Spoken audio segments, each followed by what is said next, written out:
Beautiful. Hello. Episode 76 coming at you live from the Vox World headquarters.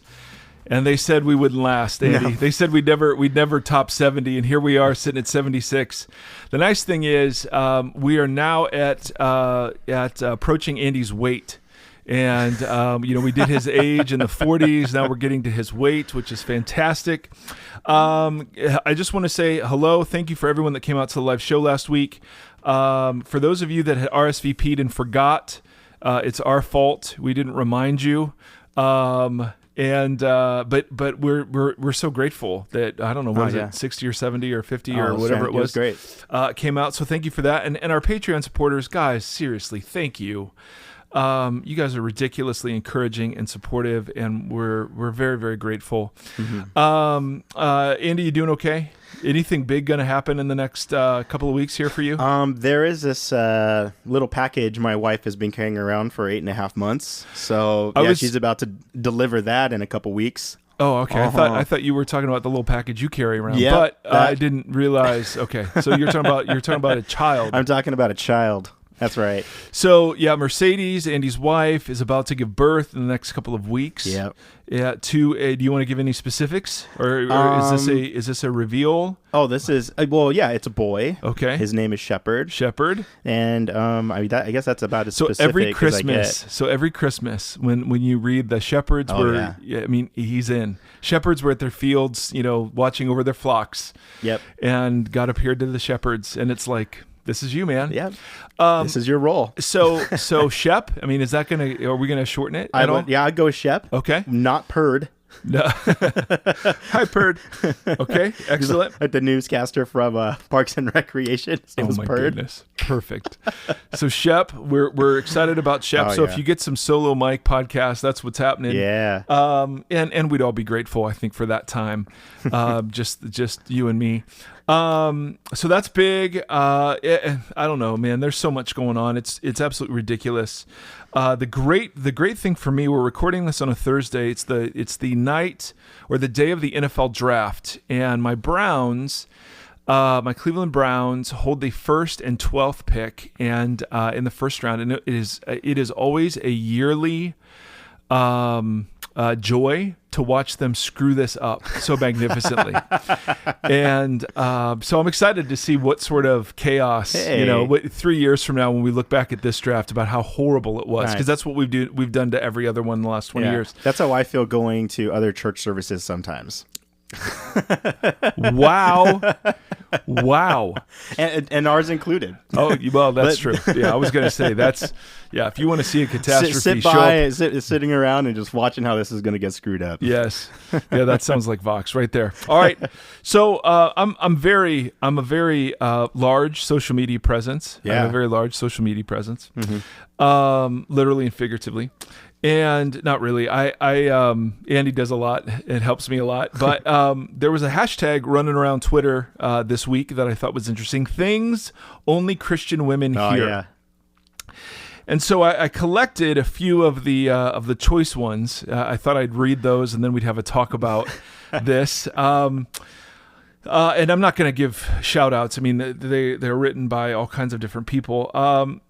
But it shows some of the some of the implicit or explicit misogyny that still exists in the church. It is an incredibly heartbreaking sort of revelation of some very, very poor theology that is still hanging around. It is, as Bonnie's talked about, and some of the other teachers that we have at Vox Community, Megan, Fate Marshman, and Carrie Garcia. I mean, there's this stigma still. Yeah.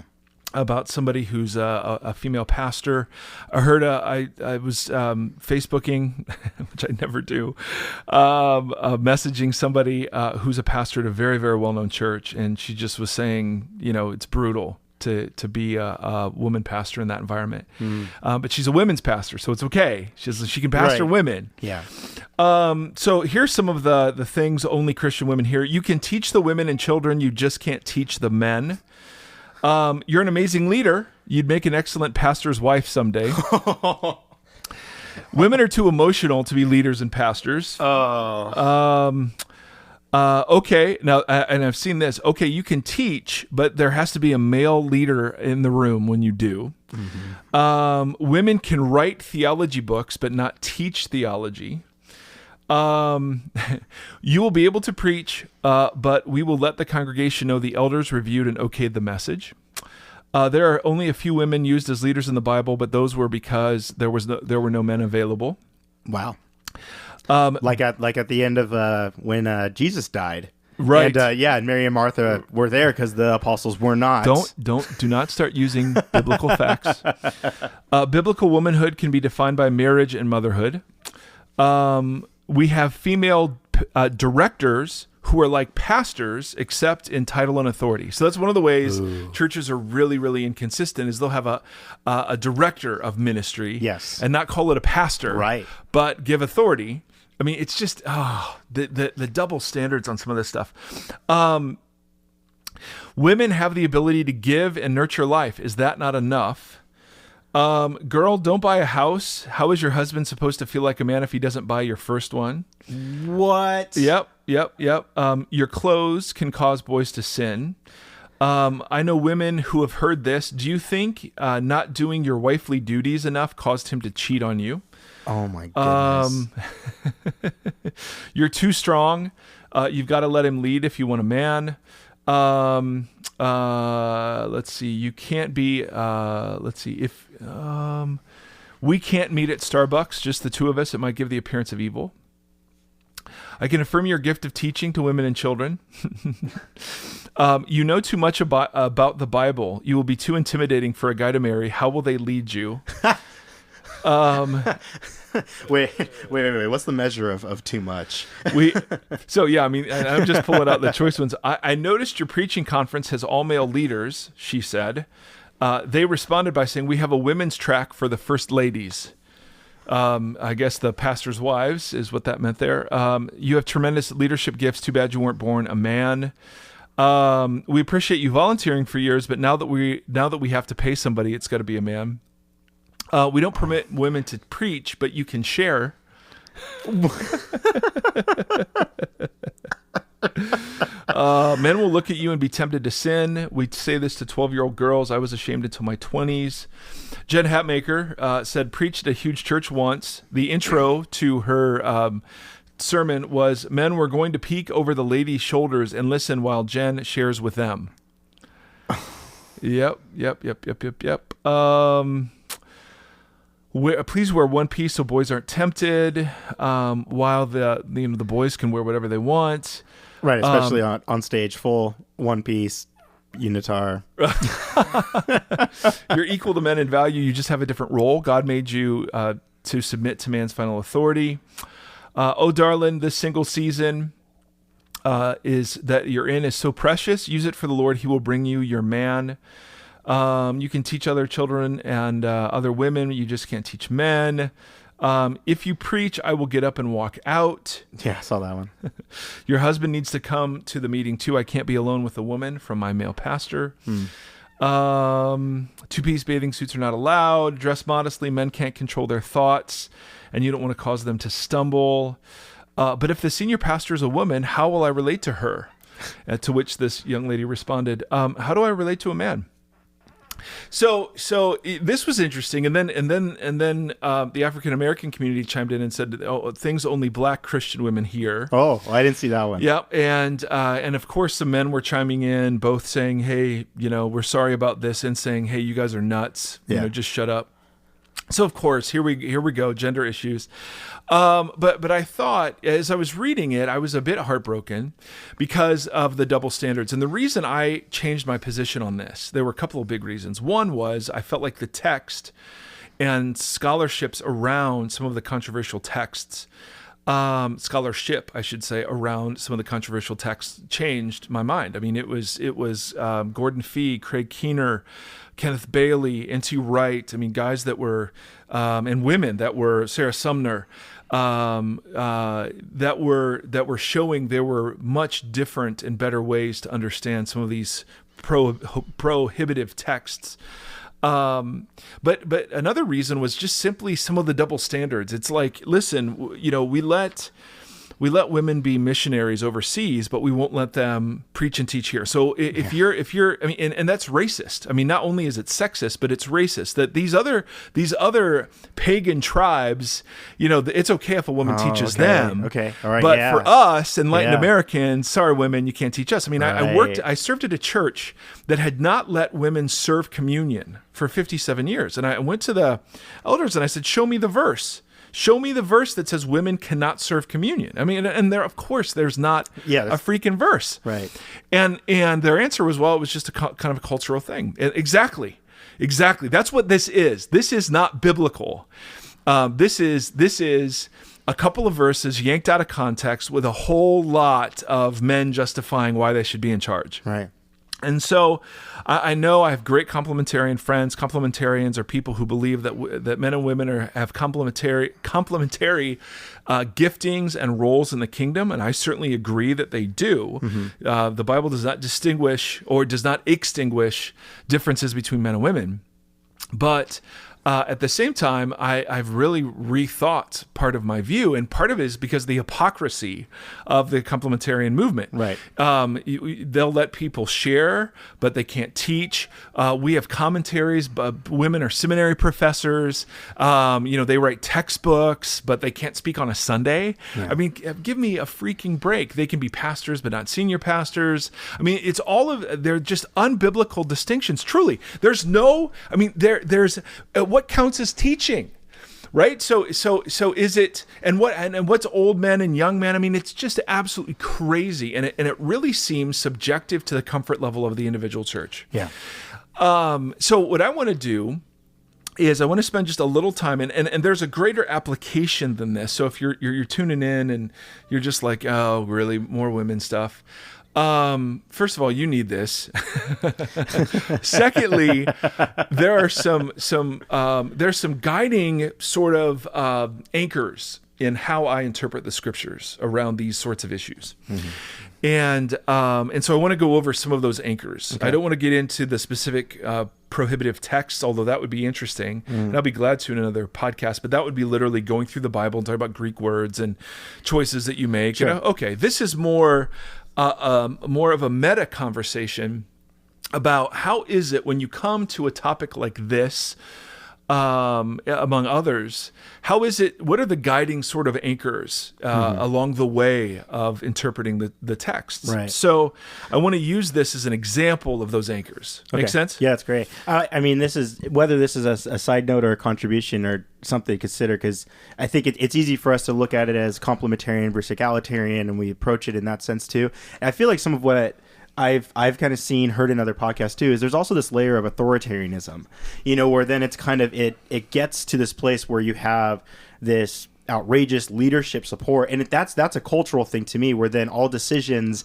are led by leader figure, and then it's just, if complementarianism is a part of it, then it's held so tightly and it's like authoritative over its entire community. It's not like the entire community around it is working through the theology and then coming to how it establishes its leadership. Right. It's rather a leadership comes in and overtly defines how that actually gets worked out. Yes. And so I kind of also see this tension between how do churches overcome that sensationalist of a high power leadership that's over it versus its willingness to hear what its community is seeing and understanding in its theology to work itself out. Sure. So I kind of see that's more of like the aspect of resistance for change is because it's against authority, like a high authority, more than, because I think that there's tons of women in churches that hold their doctrine as complementarianism that just outrageously disagree, but they're there. Right. And they're like, but I have no way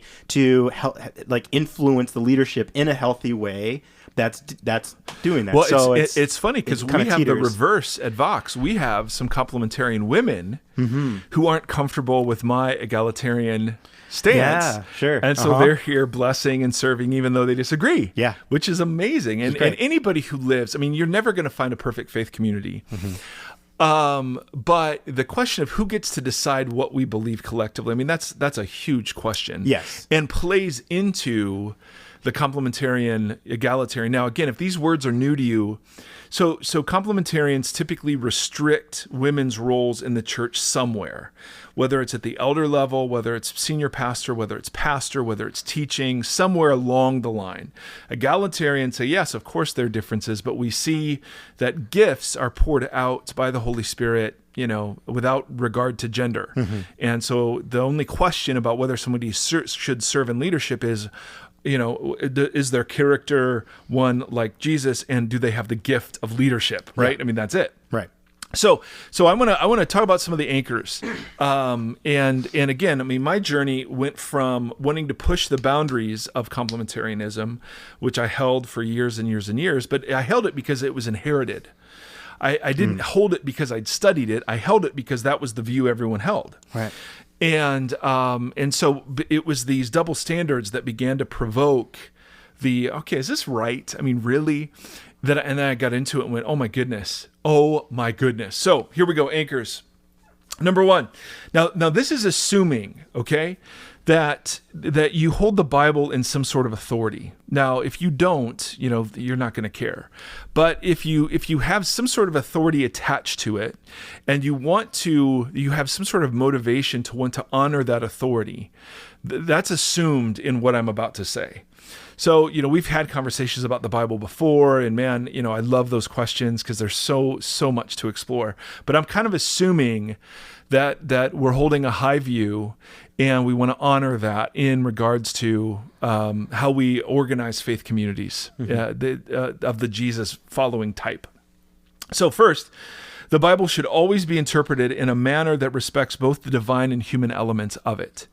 So for me, now this is true of anything, right? So I hold a high view of the Bible. I believe it's inspired. We've talked about the fact that I don't use the word inerrant anymore or infallible anymore, and why that is. So that was previous podcast, but I believe it's God inspired. The word that Paul uses is God breathed. I believe it's unique in all of bookland. That it's not just something some old dudes threw together. I think there was something to it that I have, and I trust the Bible not because I trust the Bible. I trust the God who sits behind the Bible, and I trust the Jesus revealed through the Scriptures that God would arrange some sort of message that God wanted us to know, and used human beings to do that, and so. Typically, you have folks in Christian circles that honor the divine side, but they ignore the human side, or they focus entirely on the human side and how fallible the humans were that was writing this, and they ignore the divine side altogether. And I just always want to hold those in tension. So first of all, I want to be congruent with the Scripture's teaching on the role of our sisters in the faith communities that grow up around Jesus, because I hold a high view of it. And then secondly, because I hold a high view of it, I do see it teach that that the same Spirit that inspired the Scriptures gives gifts to men and women, regardless of gender, regardless of qualification, but just kind of sovereignly sows gifts. And Paul encourages us to ask for gifts too, but ultimately we're not in charge of the spiritual gifts that we have or don't have.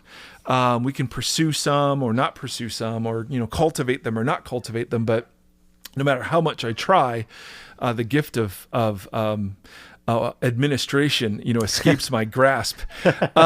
So we want to honor, we want to be aligned with the text because we respect the God inspiredness of it. But because we respect the humanness of it, we want to realize that God spoke in Moses' day, in Moses' way.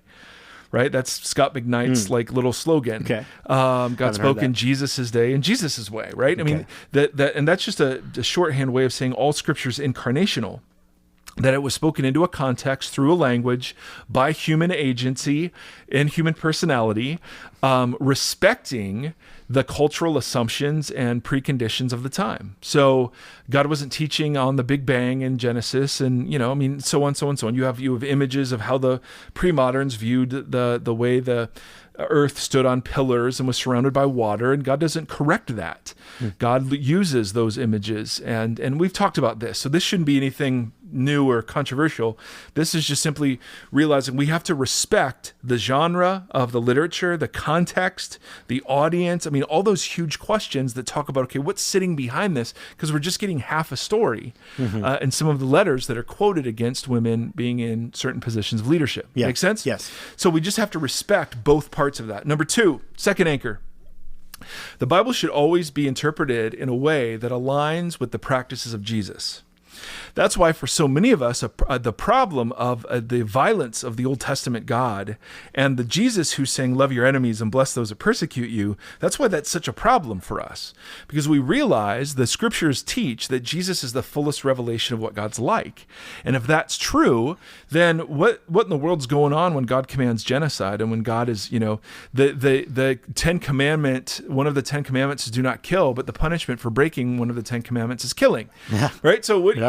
Okay, what the heck's up with that? I mean, so you have all of these things that kind of ram together, and Jesus is presented as the arbiter of what gets counted as the fullest revelation of what God's like. So, and it's no shock, and it will be no surprise to our audience, because they're all highly intelligent people, that Jesus was revolutionary when it came to how he treated women and how he elevated them in partnership in ministry. And so I want to give you examples of some quotes from other Jewish writers of the time just to show you how much Jesus stands out. So here's Philo, who's a Jewish scholar from Alexandria who lived, maybe 100 years before Jesus. He said, the attitude of man is informed by reason. That of woman, the attitude of woman is informed by sensuality. Okay, so emotionalism, blah, blah, blah. Josephus, generation after Jesus, Jewish historian. The woman is inferior to the man in every way. Okay, just so we're clear. The Talmud was very explicit. Now, this was put together. This was a collection of rabbinical judgments. 200 to 500, I think, AD or BCE, whatever the politically correct thing is. But it also expresses views of much earlier time. So there's some discussion on how much these views were around in Jesus' day. But many of us have heard the threefold daily prayer that was taught in the Talmud. Praise be to God that he's not created me a Gentile. Praise be to God that he's not created me a woman. Praise be to God that he's not created me to be an ignoramus or to be an idiot or to be, somebody who was dumb or immoral. The rabbi said 4 qualities are ascribed to women. They are gluttonous, eavesdroppers, lazy, and jealous. They are also querulous, which means they're complaining all the time. And garrulous, I think is how you pronounce it, and that means they talk too much. So there wasn't the same equal access in education for Jewish girls as there was, of course, to Jewish boys. It was just a big deal. One Torah teacher said, whoever teaches his daughter Torah, the first 5 books of the Bible, it is though he has taught her obscenity.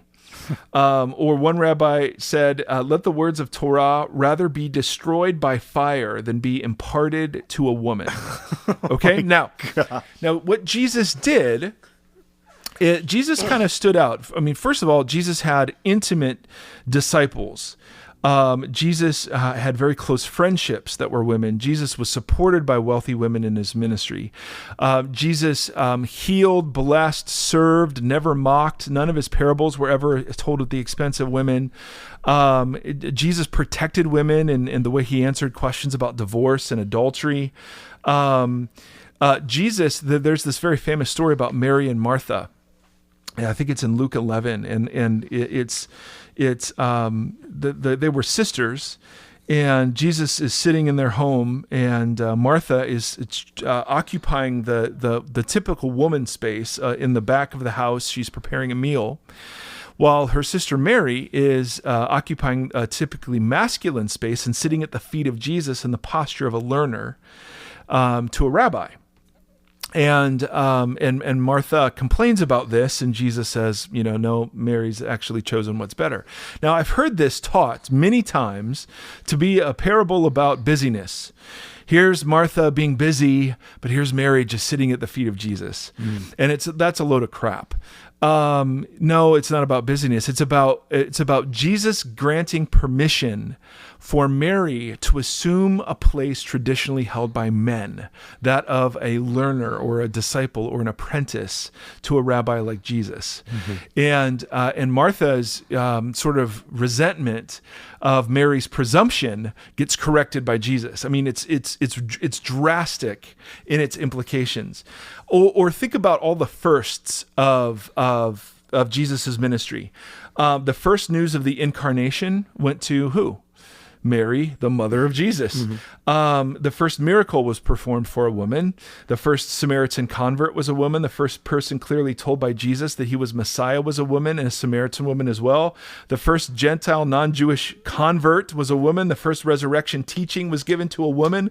The first to witness the resurrection was a woman. Women were among Jesus's most intimate disciples. I mean, you're just like, well, that seems pretty clear. Yeah. He did not belittle. Now, some will say, I mean, and the response to this is, well, yeah, but he chose 12 men to be apostles, right? Right. So where are the women there? And that is a total misreading of what Jesus is doing in choosing 12. The issue wasn't that there were 12 men. The issue was that it was 12. And even once one of them dies, the first thing they do in the book of Acts is they have to find a 12th. Right. Why? Because Jesus was, the number 12, of course, in Judaism is pregnant with significance and meaning about the original 12 tribes of Israel. Jesus was reconstituting Israel around himself. So he chose 12 men. Why? Because there were 12 sons of Jacob that constituted the original Israel. Right. Well, of course. I mean, this is a highly, highly symbolic thing. If you're going to say that women cannot be leaders because Jesus chose 12 disciples, 12 apostles, well, then you got to say that Gentile men can't be disciples or leaders either, because Jesus chose 12 Jews. Right? Or he chose 12 circumcised men. So uncircumcised men. I mean, why would you just pick up on the maleness and ignore the fact that they were young, they were Jewish, they were not seminary trained, they were fishermen? Right. Why not elevate those other issues too? Sure. Totally inconsistent. We got asked this question at Vox, and I'm wondering if it's relevant, because it's, fortunately, the Bible creates the same narrative we're talking about. But they're saying if men were respected as leaders in its time very equally, with Jesus and all of his knowledge, realize also too that establishing leadership through 12 men would kind of carry the influence and respect of peers and all around it in order to move forward establishment. Because if he perhaps did put a female leader directly, but he did. I mean that's what was so scandalous about the resurrection, is that it was first testified to women. I mean, if that was his MO, he would have done that everywhere. Okay. But he doesn't do that everywhere. Okay. He elevates women. Same with Paul. Right? If women can never serve in leadership, and that is a biblical teaching, then why are there so many exceptions? Yes. I don't buy it. I just don't buy it. And the practice of Jesus was to elevate women. So it was 12 men, not just because it was patriarchal, because Jesus was totally willing to offend patriarchal sensibilities in other places. Yeah. It was because he was reconstituting Israel. Okay. So it's clear that among the 72, among the 120, these other numbers of disciples were given, there were many women. Yeah. So I think it has to do with the symbolism of the issue. If Jesus were here now, and he was preaching in America, I don't think he'd pull 12 men together. I just don't. Yeah. I don't. His MO wasn't that. So anyway, I think it's highly consistent to say, well, men can lead because Jesus chose 12 men. If you're not going to say, well, he chose 12 Jewish men, so I guess you got to be Jewish. I guess you got to be circumcised. I guess you got to be uneducated. I mean, it's just, again, it's the inconsistency of this unbiblical nonsense that gets attached as part of the Christian subculture. Yeah, absolutely. And what other, this? I mean, that's great. I mean, what other qualifiers you want to throw on top of like who he chose as the 12? Right. I mean, like these guys were, half of them are criminals, so it's just like, or not more. I guess what I'm saying is that in our day and age, they would look like criminals to church culture. So it's like the zealot, tax collectors. Right. That's what I'm saying. Yes. Yep. I was like, Nope, sorry.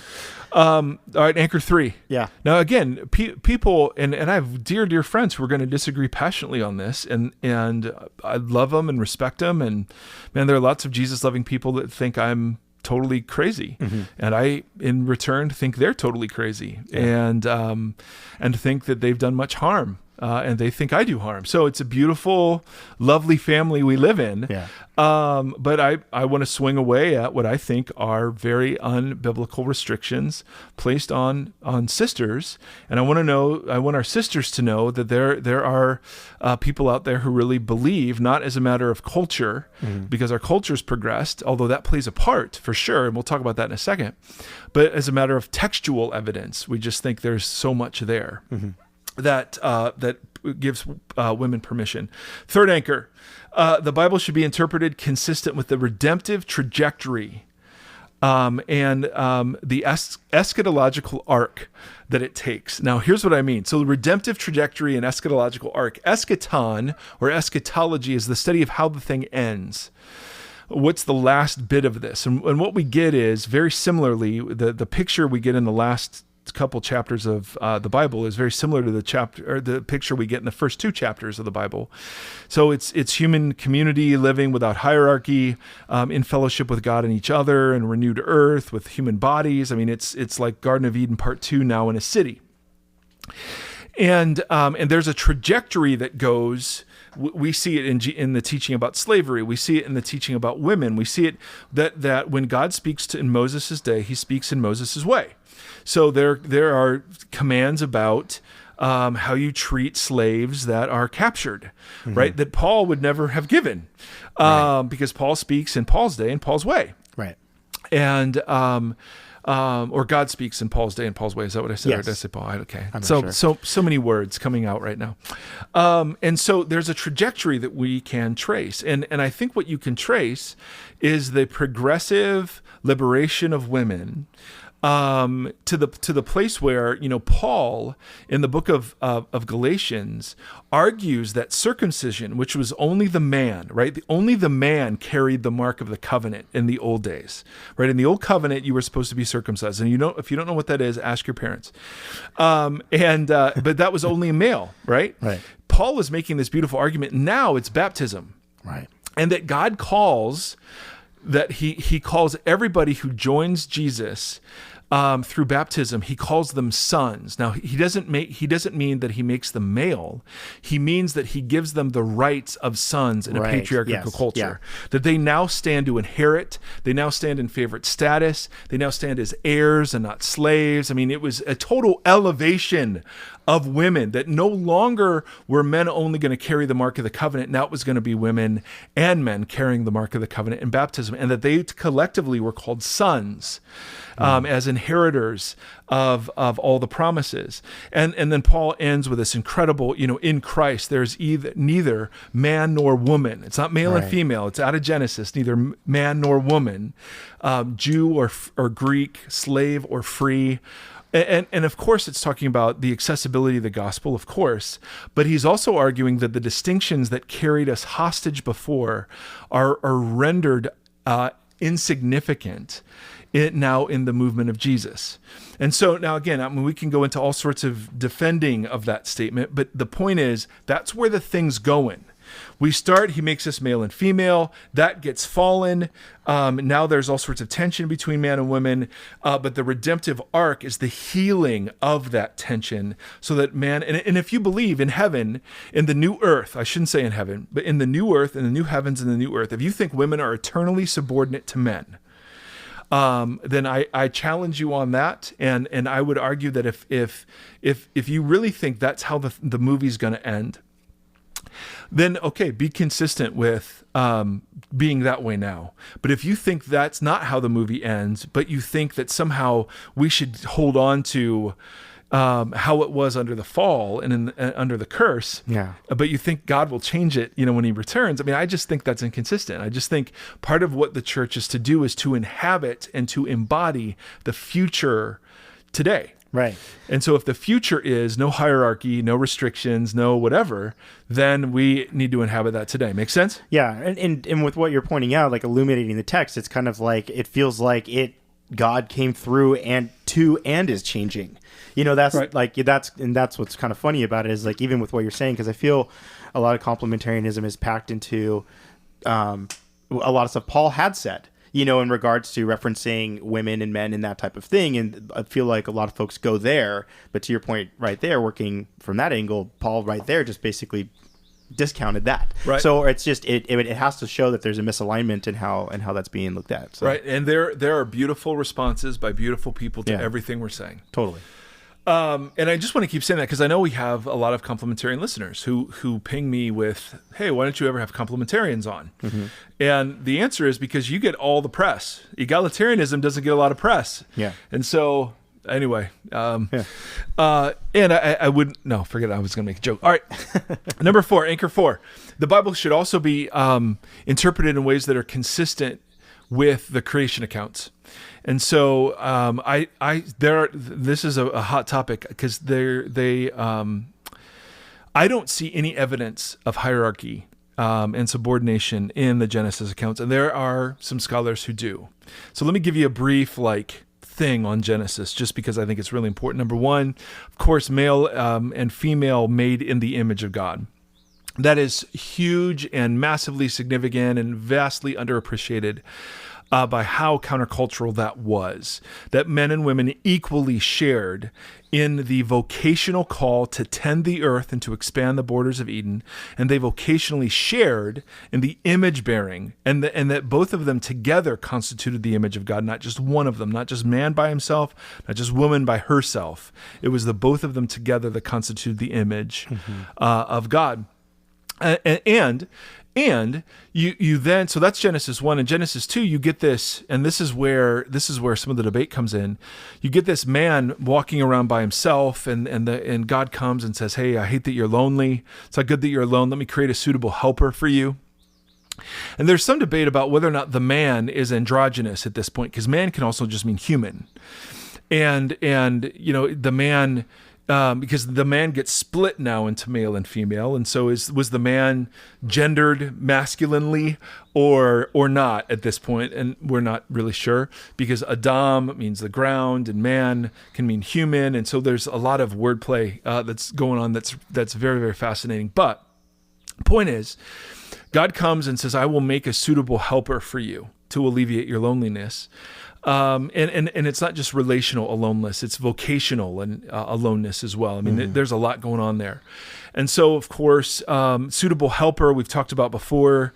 The word helper is ezer, which is a strong rescuing word used of God all over the book of Psalms. So it's not inferior at all. Suitable is the word kenegdo, and alike opposite the man, so that they were alike to bear the image. They were opposite so that they were complementary, which in that sense is a great use of the word. And so suitable helper did mean associate, assistant, like she couldn't do anything. No. She was, and the rabbis made a big deal of the fact that she was taken from the man's side, because the man was taken from the ground. So the woman, some of the rabbis taught that the woman held a slightly more exalted position, because the woman was made not from straight dust, but from dust that had already been refined. Mm-hmm. So, and the rabbis, some of them would comment, and because there were debates about the role of women and so on, would comment that God took a woman from the man's side, to demonstrate companionship, not the man's head so that she would rule over him, or the man's feet so that she would rule under him, but the man's side. And then the man titles her. He doesn't give her a name, because that's the big thing, is the man names things, and he names things from a position of authority. And the argument is, no, he names the woman here. He actually doesn't name the woman. He just declares her woman, and he declares himself man. They're not names. They're kind of statements of function. Ish and isha, I think, are the words that are used there. Ish and isha, I think, is the better way to pronounce them. But point is, he doesn't name her until after they sin. And what's the consequence of one of their sins? Your desire will be for your husband, Genesis 3, and he will rule over you. In other words, hierarchy didn't come until after the fall, until sin and death entered the world. And part of the curse was, instead of the shalom that the man and woman were to have together, now we have a power struggle, and everyone who has dated or been married knows that this is true. And so what you have in Genesis, I think, is a beautiful picture of the co-participation of men and women together It was like we were talking about with the Mike Pence thing, right? This wasn't to be sexualized. This was to be labored. Now, of course, sexualizing happens, and that's why there's this thing called marriage and blah, blah, blah, blah, blah. But in general, the human vocation was to be carried out by men and women together.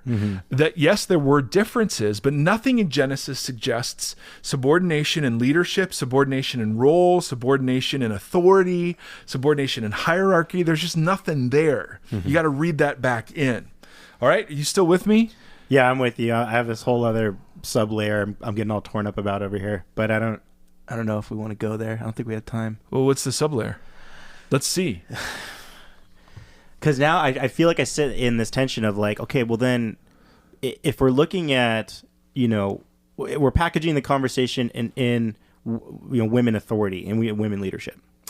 However, with everything we're saying, there's this pre-fall. We're talking about the unification almost of like no gender. No. Maybe not no gender, but it's that the unison or the equal authority pre-sin, in that. Yeah. I think it's just I'm hearing so much of this stuff, and it's like I'm like, oh, what about everything LGBTQ?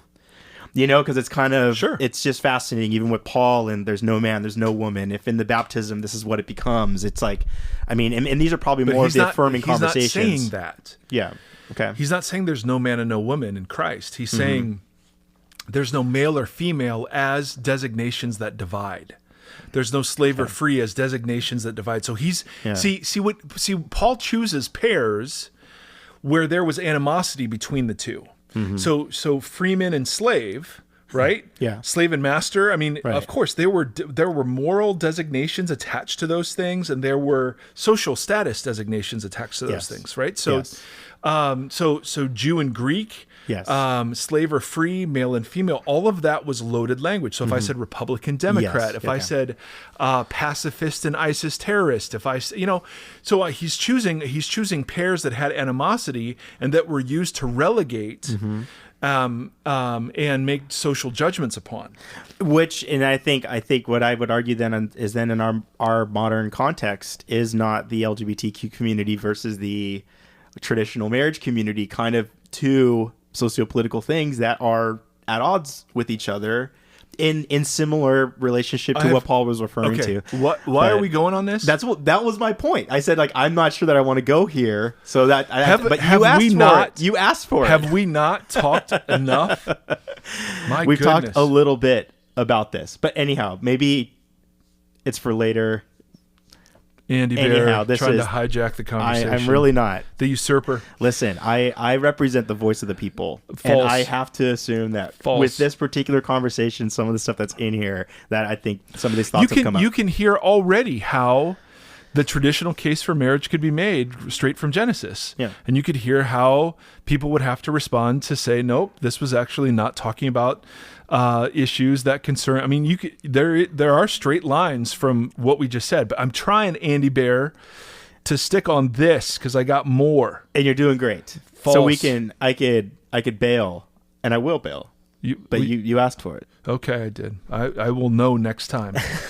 Don't ask Andy. And one of the interesting. I'm going straight back. One of the interesting things, my friend, on the complementarians, if they're going to root complementarity in the way they mean it in Genesis, then that means it has bigger application for the church than the church. So women should not be prime ministers. Women should not be presidents. Women should not be lawyers with male paralegals, right? Women should not be police officers. Women should not be referees of male sporting events. And some of the more consistent complementarians argue this. I mean, and they're incredibly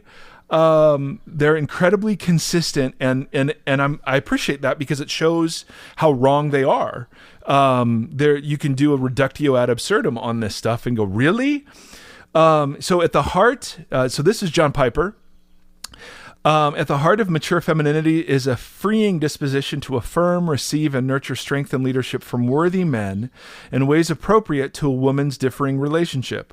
Without passing any judgment on the appropriateness of these roles, one thinks of the following possible instances. So he's saying, okay, don't pass judgment on these, but what about prime ministers and her counselors and advisors?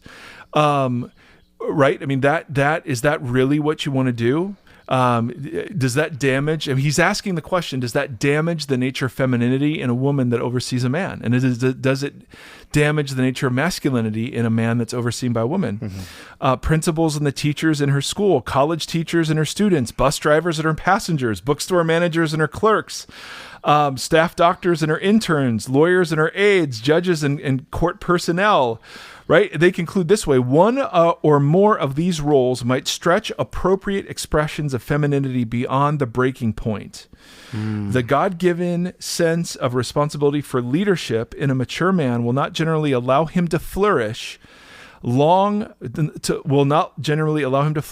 under personal directive leadership of a female superior. Dang. So at least they're consistent, some of them, in saying, well, if it's rooted in creation, see, that's the counter. They say, well, it's rooted in creation. Okay, then you should have restrictions on women everywhere.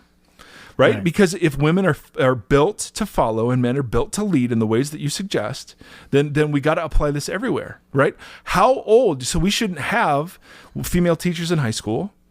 Right, we shouldn't have female college professors. I mean, all of this is capitulating now to this demonic feminism, Jezebel spirit of the age, or something. Right? I mean, what in the world?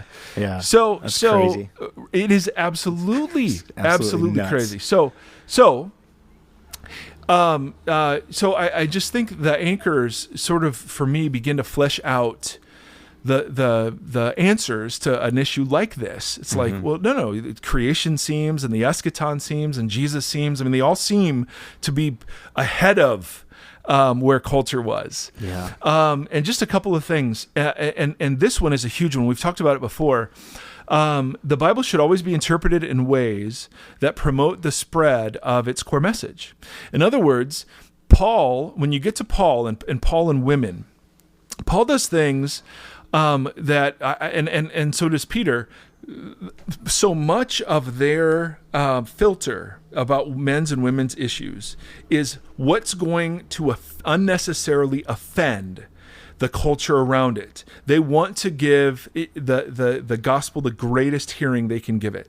And so the reason in 1 Corinthians we were talking about head coverings and long hair, and the reason Paul's talking about being silent and we're talking about asking questions and not having authority in Ephesus, the reason I would argue those prohibitions exist is because in those instances it was inhibiting the spread of the gospel. So it'd be like, hey, go to Afghanistan, woman. And we used this example before. We'll have a young lady go to Afghanistan and preach the gospel without a head covering and a burqa, and she'd gain no hearing. Now, she may not get a hearing just because she's a Christian, but you understand the point I'm making. Yeah. It would be foolish in an Islamic country to not respect the cultural practices that aren't essential to the proclamation of the core message. Correct? Yes. It would be totally offensive. Whereas here, you may actually restrict the spread of the gospel by saying that only men can preach it. Yeah.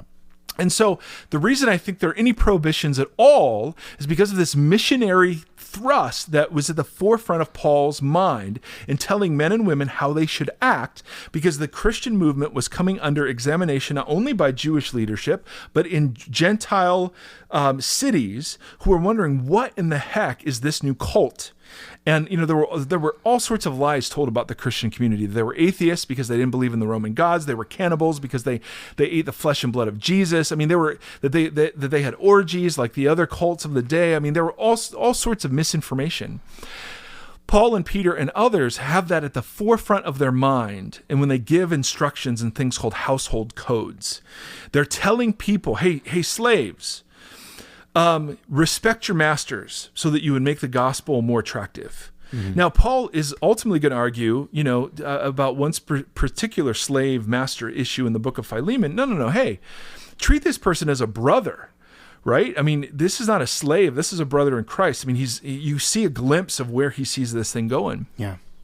But he also recognizes that if you stand up and instead of preaching the good news about Jesus, you preach, hey, let's overturn slavery, you're going to be put to death and the movement of Jesus is done. Right? And we have examples of this from all sorts of missionary endeavors. You go into a polygamous culture, and the first thing you do is you begin to preach the good news about Jesus. What you don't do is preach, hey, if you follow Jesus, you have to give up polygamy. Right? Right.